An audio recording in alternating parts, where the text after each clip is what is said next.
Kanchenjunga express goods ട്രെയിനുമായി കൂട്ടിയിടിച്ചുണ്ടായ അപകടത്തിന്റെ പശ്ചാത്തലത്തിൽ വിവിധ വകുപ്പുകൾ തമ്മിലുള്ള ആശയവിനിമയ സംവിധാനം മെച്ചപ്പെടുത്തുന്നതിനുള്ള പുതിയ പദ്ധതികൾ ആവിഷ്കരിക്കാൻ റെയിൽവേ തയ്യാറെടുക്കുന്നു.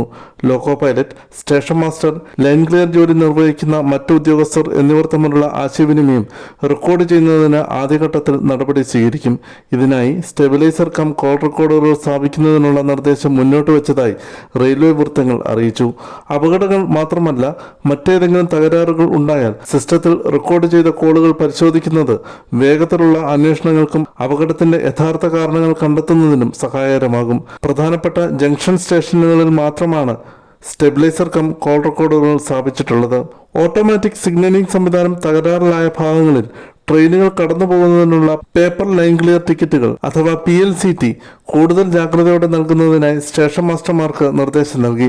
അപകടം നടന്ന സീൽദാ ഡിവിഷന് കീഴിലുള്ള എല്ലാ സ്റ്റേഷൻ മാസ്റ്റർമാർക്കും ഇനിയൊരു ഉത്തരവുണ്ടാവുന്നതുവരെ PLCTകൾ നൽകുന്നതിന് വിലക്ക് ഏർപ്പെടുത്തിയിട്ടുണ്ട്. മുൻകൂർ ഉത്തരവില്ലാതെ ഏതെങ്കിലും തരത്തിൽ PLCT നൽകിയാൽ വകുപ്പ് തല നടപടികൾ ഉണ്ടാകുമെന്ന് സ്റ്റേഷൻ മാസ്റ്റർമാർക്ക് മുന്നറിയിപ്പ് നൽകി.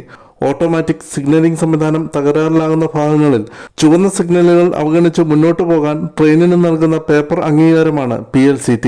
അത്തരം PLCT നൽകുമ്പോൾ വേഗപരിധി മണിക്കൂറിൽ 15 കിലോമീറ്ററായി നിജപ്പെടുത്തിയിട്ടുണ്ട്. കാഞ്ചൻജംഗ എക്സ്പ്രസ് ഗുഡ്സ് ട്രെയിനുമായി കൂട്ടിയിടിച്ചുണ്ടായ അപകടത്തിൽ 11 പേരായിരുന്നു മരിച്ചത്.